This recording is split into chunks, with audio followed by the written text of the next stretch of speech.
한 주간의 첫날에 막달라 사람 마리아가 이른 새벽 아직 어둑어둑할 때에 무덤으로 간다. 가서 보니 돌은 무덤 입구에서 치워져 있었다. 그래서 마리아는 뛰어서 시몬 베드로와 또 다른 제자 곧 예수님이 좋아하신 제자한테로 간다. 그리고 그 두 사람에게 말한다. 사람들이 주님을 무덤에서 옮겨갔는데 그분을 어디다 두었는지 우리는 알지 못합니다.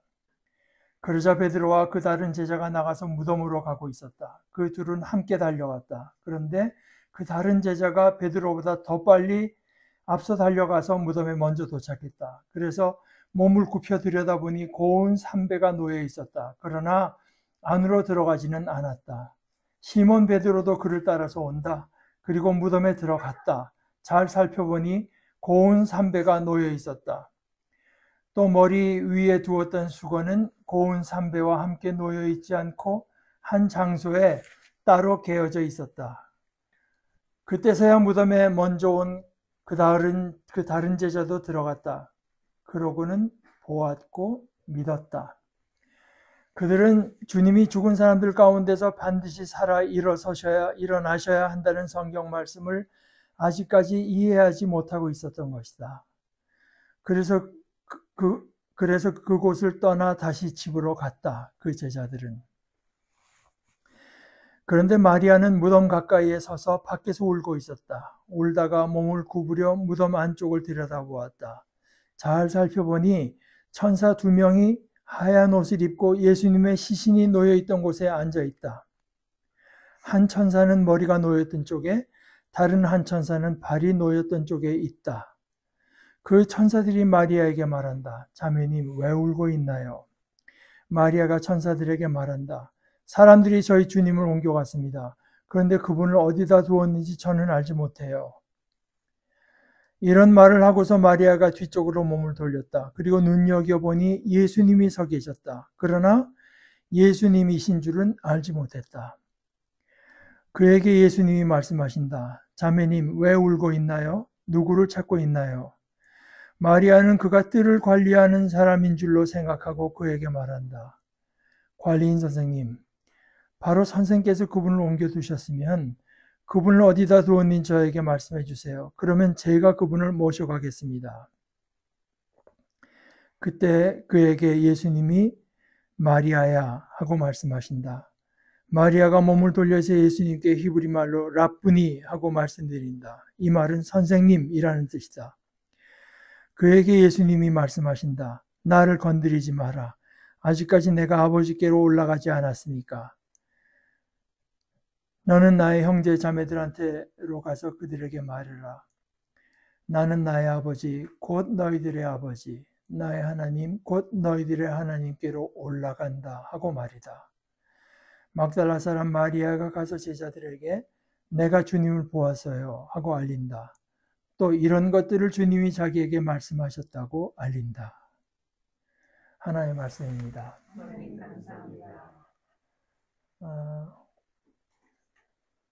오늘 본문에 대해서 좀 여러분과 나누고 싶은 것들이 많이 있지만 한 가지만 제가 아무래도 얘기를 해야 될 것 같아서 그 17절에 제가 방금 읽은 새한글 성경으로는 번역이 나를 건드리지 마라. 아직까지 내가 아버지께로 올라가지 않았으니까 라고 번역한 것은 제가 동의하기가 좀 어렵습니다.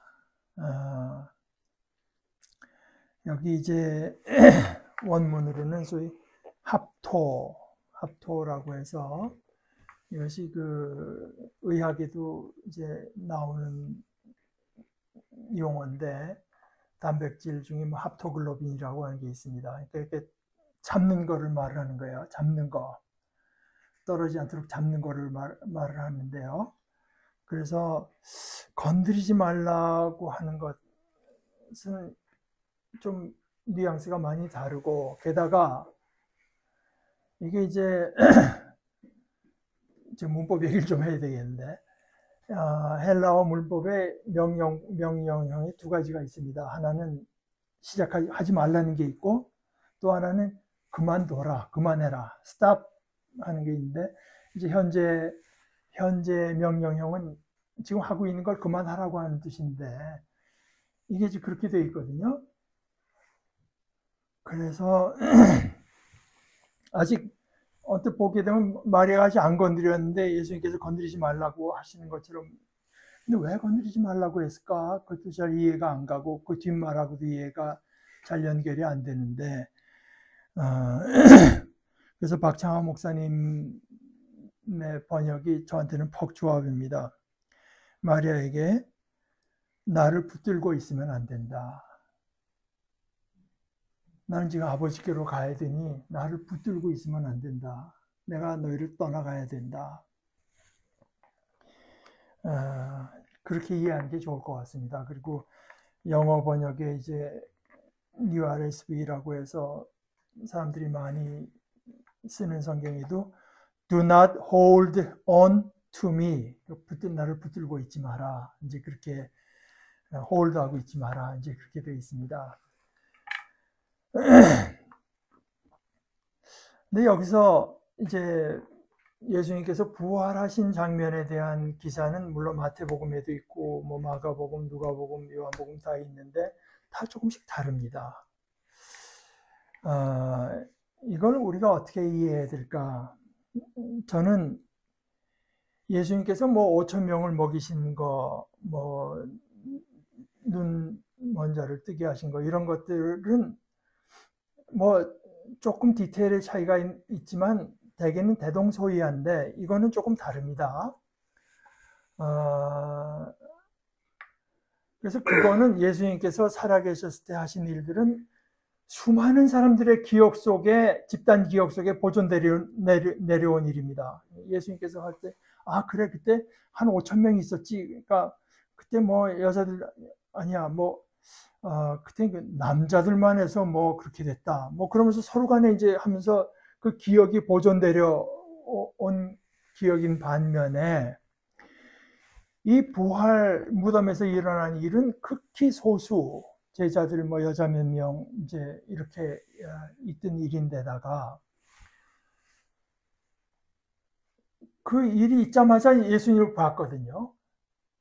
그러니까 그 다음부터는 예수님이 함께 지내고 그 예수님이 우리들 돌아가셨던 예수님께서 우리에게 나타나시고 우리들과 함께 있었던 일에 너무 압도가 돼서 굳이 그 일을 뭐 기록할 필요가 있겠습니까? 이제 나중에 기억을 되살려서 이제 쓴 건데,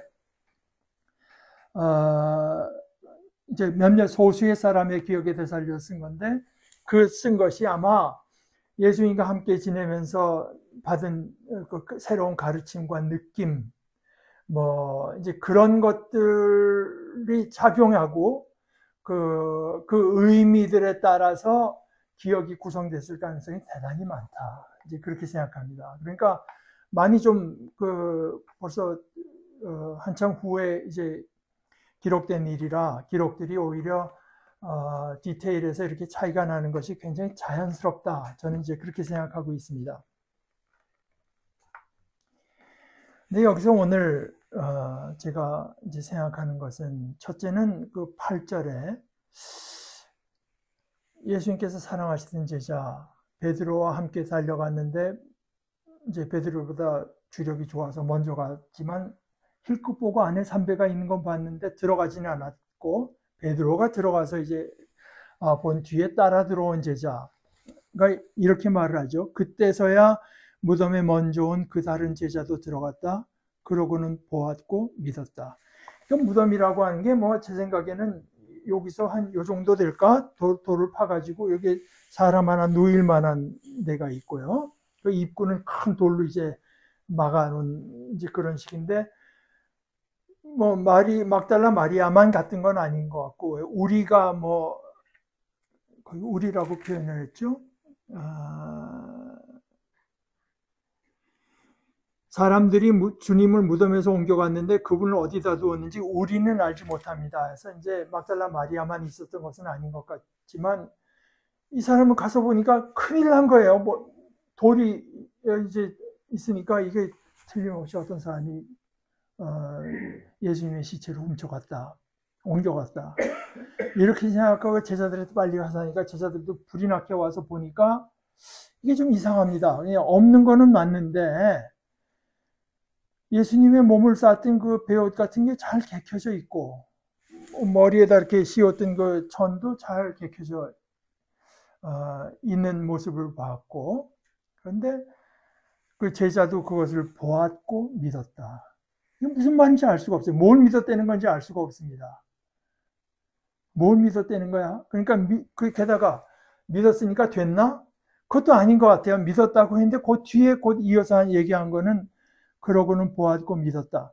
그들은 주님이 죽은 사람들 가운데서 반드시 살아 일어나셔야 한다는 성경 말씀을 아직까지 이해하지 못하고 있었던 것이다. 믿긴 믿었는데 아직 뭐를 분명히 이제 알고 믿은 것은 아닌 것 같아요. 그랬는데 그들이 볼 때는 뭐 천사고 뭐 이런 얘기가 없었는데 그 뒤에 마리아가 무덤 안쪽을 보니까 무덤 들어갔다는 얘기는 없고요. 무덤 안쪽을 보니까 천사 둘이 하얀 옷을 입고 예수님의 시신이라고 했지만 뭐 성경에 시신이라는 말이 예수님의 몸이 누워있던 곳에 앉아있는데 한 천사는 머리가 놓였던 쪽에 있고 다른 한 천사는 발이 놓였던 쪽에 있는데 참 희한한 것은 마리아가 거기에 대해서 놀라질 않아요. 우리 같으면 얼마나 놀라겠습니까? 그 무덤 안에 좀 이상한 존재가 둘이 앉아 있는 거 보고 놀라고 이제 어쩌면 공포에 사로잡힐지도 모르는데 마리아의 마음 속에는 예수님의 몸의 행방밖에는 지금 마음이 없습니다. 천사들에 대해서도 그 존재에 대해서도 놀라질 않아요. 오히려 그 천사들이 이제 계속 울고 있는 말이야. 큰일 난 거예요. 예수님의 몸이 없어졌으니. 그래서 왜 울고 있냐? 그랬더니 마리아가 사람들이 저희 주님을 옮겨갔습니다. 이거는 마리아가 이렇게 생각할 수밖에 없습니다. 그런데 이것이 사실이냐? 아니죠. 예수님의 몸이 없다고 하는 것만 사실이지 사람들이 옮겨갔다고 하는 것은 마리아의 그 뭐 추론이죠. 사람들이 옮겨갔으니까 없지. 저게 어떻게 없어질 수가 있느냐? 그러니까 그 사실 그대로를 본 것이 아니라 사실에 대한 자신의 해석을 이제 말을 한 겁니다. 사람들이 저희 주님을 옮겨왔습니다. 그런데 그분을 어디다 두었는지 저는 알지 못해요. 그러니까 빨리 예수님의 몸을 찾아야 되겠다는 생각밖에는 이제 없는 거죠. 이런 말을 하고서 마리아가 몸을 돌리니까 예수님이 서 계신데 예수님인 줄 몰라요. 이것이 누가복음에도 그렇고 예수님은 달라졌습니다. 마리아가 달라져서 그런가 그건 아닌 것 같고 예수님은 달라졌어요. 그런데 나중에 이제 깨닫게 되는데 깨달은 뒤에 보니까 그래도 예수님 며칠 전 모습하고는 다른데요 할 것도 없습니다. 같은데 달라요. 같은데 다릅니다. 이것이 이제 참 그 신비로운 일이죠. 자매님 왜 울고 있나요? 누구를 찾고 있나요? 천사들은 왜 울고 있나요?만 물었는데 예수님은 거기 조금 더 들어가서 누구를 찾나 물어보십니다. 마리아가 그 예수님이 뜰 관리하는 사람인 줄 알고 선생님이 그분을 바로 이 사람이 옮겼나 보다. 어디다 두는지 저에게 말씀해 주세요. 그러면 제가 그분을 모셔가겠습니다. 그러니까 제자들이 본 것도 그렇죠. 예수님을 시신을 가져가면 베옷을 싼 채로 가져가지 그걸 다 개켜두고 그 벌거벗은 시신만 옮겼을 리가 있습니까? 그것도 이상했는데 이 마리아는 없어졌다는 데만 이제 마음이 너무 조급하고 해서 제가 그분을 모셔가겠습니다 얘기하니까 예수님이 마리아야 하고 마리아를 부르세요. 그때 마리아가 예수님을 알아봅니다. 예수님께서 앞에 10장 3절 4절에 예수님이 그 목자 또는 양이 들어가는 문으로 본인을 비유하시면서 이렇게 말씀하세요. 이 목자에게 문지기가 문을 열어줍니다. 그리고 양들은 이 목자의 목소리를 듣습니다. 목자는 자신의 양들을 불러낼 때 하나하나 이름을 부릅니다. 그리하여 양들을 데리고 나갑니다. 자신의 양들을 모두 밖으로 보내고 나면 목자는 양들 앞에서 갑니다. 그리고 양들은 목자를 따라갑니다. 양들이 그의 목소리를 알기 때문입니다. 예수님께서 마리아를 불러주실 때 마리아가 자기를 부르시는 예수님의 음성을 알아차립니다. 그리고 예수님을 비로소 알게 돼요. 라쁘니 하고 말씀드린다. 이 말은 선생님이라는 뜻이다. 그때 예수님께서 마리아야, 나를 계속 이렇게 붙들고 있으면 안 된다. 그러니까 여러분 지금 이걸 감지하셨는지 모르겠지만 여기까지는 예수님께서 언제나 존댓말로 하다가 여기서부터는 헤라체로 바뀝니다. 이 번역을 제가 알기로 제일 먼저 시도한 분은 박창환 목사님입니다. 부활한 뒤에 예수님은 그 지위가 전혀 달라진 것입니다. 그때부터는 부활하신 뒤에 예수님은 더 이상 경어체를 쓰지 않으세요. 그러면서 너는 나의 형제 자매들한테로 가서 그들에게 말해라. 근데 예수님은 내가 이제 아버지께로 간다고 하시면서 예수님의 어떤 그 신분이 달라짐과 동시에 제자들과 하나님과의 관계도 달라집니다. 이제는 늘 나의 아버지라고만 부르던 그 아버지가 너희 아버지도 되신다. 나는 나의 아버지 곧 너희들의 아버지. 그렇다고 해서 결코 제자들과 함께 모여서 우리 아버지라고는 절대로 안 하십니다. 나의 하나님 곧 너희들의 하나님께로 올라간다 하고 말이다. 이제 그렇게 해서 마리아가 이제 예수님을 알아보죠.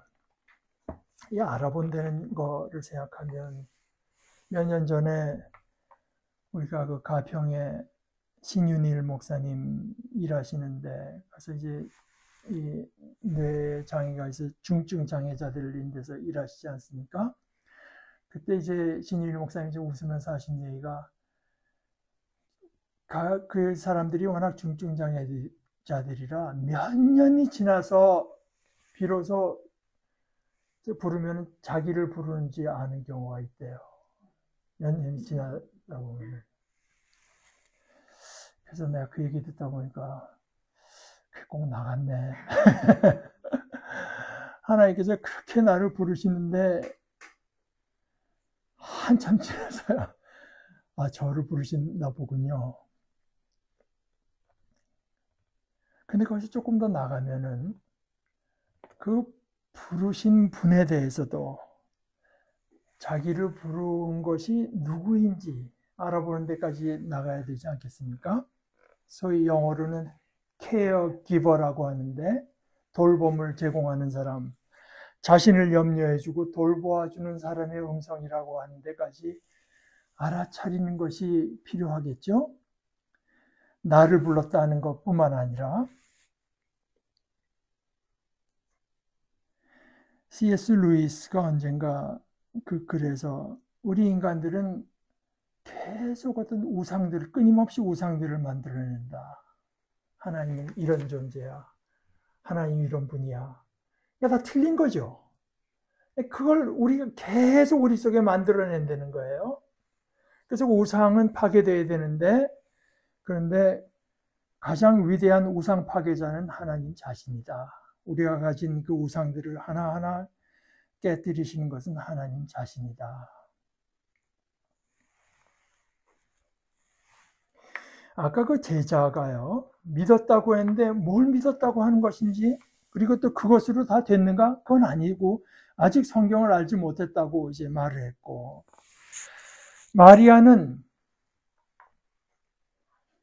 스스로가 내린 결론, 이거 예수님의 몸이 없고 이건 누군가가 이거 치워간 거야 하는데 완전히 다른 가능성은 전혀 생각할 수 없는 상황이라 거기에 완전히 사로잡혀서 자기 앞에 하나님의 메신저가 앉아 있는데 그걸 놓쳐요. 하나님의 천사가 나타나 있어서 지금 여기 뭔가 하나님의 뜻이 지금 드러나 있는 건데 마리아가 그것을 놓칩니다.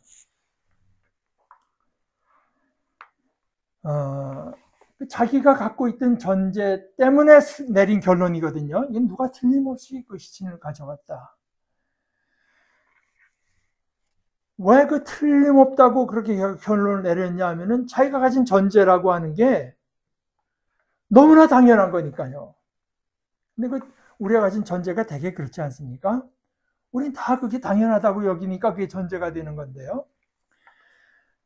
스스로 아무런 의심할 여지가 없다고 여긴 그 전제에 따른 결론입니다. 그 전제라고 하는 건 뭐냐? 죽은 사람이 다시 살아난다고 하는 건 그건 결코 있을 수가 없다. 우리 모두의 전제이기도 하죠. 죽은 사람이 다시 살아난다고 하는 건 결코 있을 수가 없다.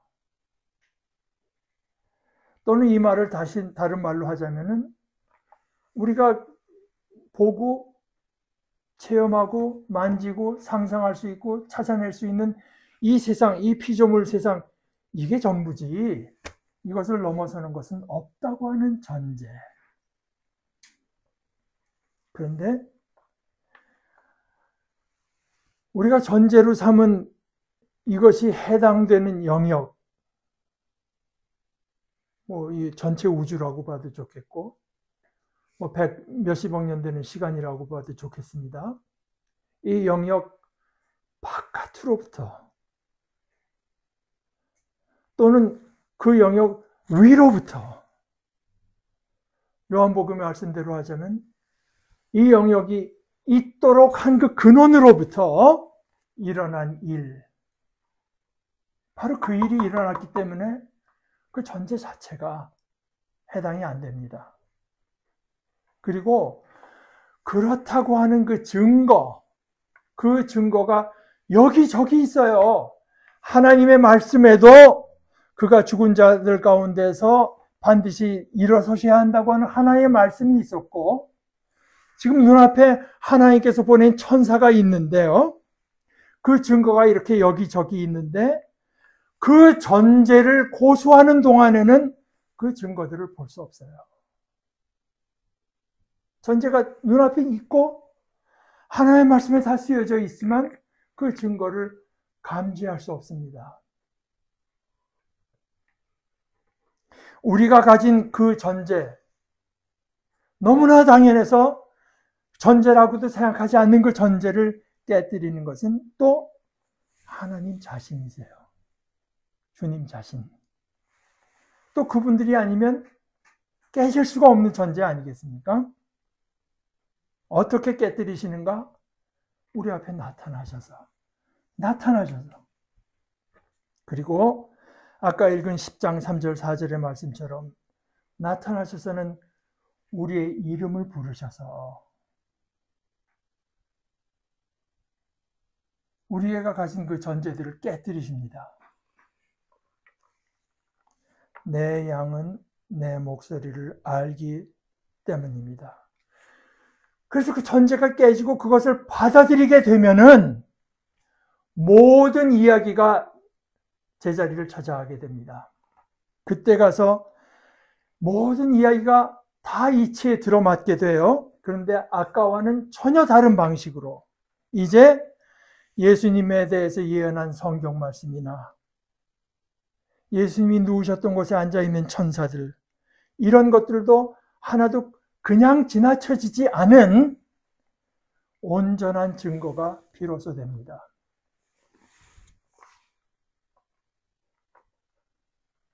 이것이 우리에게 의미하는 것은 무엇인가? 우리는 부활을 늘 고백하는 대로 이 예수님의 부활, 우리 자신이 부활하게 될 것을 믿기를 원하고 더 확실히 믿기를 원합니다. 이 땅에서 사는 삶도 그렇고, 예를 들어서 이 세상을 떠날 때 가장 복된 죽음이 뭘까? 부활의 소망을 가지고 기쁨으로 죽는 것이 복된 죽음 아니겠습니까? 그런데 어떻게 그렇게 될 수 있는가? 성경, 우리에게 주어진 성경을 예수님에 대한, 부활하신 주님에 대한 믿을 만한 증언으로 알고 사모함으로 살피는 그것이 우리에게 필요하고, 또 이 성경을 통해서, 성경 안에서 그리고 우리의 살아가는 삶의 순간순간 우리를 부르시는 내 목자의 음성을 알아듣고 그 목자의 음성에 반응함으로써 그것이 내 목자의 음성인 줄 알고 그 내 목자를 따라감으로써 우리는 우리 삶에 부활의 증거를 더하게 되고 또 더하게 되고 그 증거가 더욱더 든든해지는 큰 축복을 얻게 될 것으로 믿고, 또 그 큰 축복이 우리 모두에게 임하시기를 참 간절히 바랍니다. 같이 기도하십시다. 하나님 아버지, 저희들은 저희들의 작은 이해력과 상상력으로 모든 일의 결국이 어떠할 것을 스스로 짐작하는 어리석음에 사로잡혀 있습니다. 그러나 전능하신 하나님께서 우리 주님을 영원한 영광의 생명으로 불러일으키신 이 귀한 놀랍고 큰 사건을 우리 마음속에 담고 아버지의 말씀 속에서 주시는 증거와 우리의 삶 속에서 우리를 부르시고 또한 불러내시는 주님의 음성을 듣는 가운데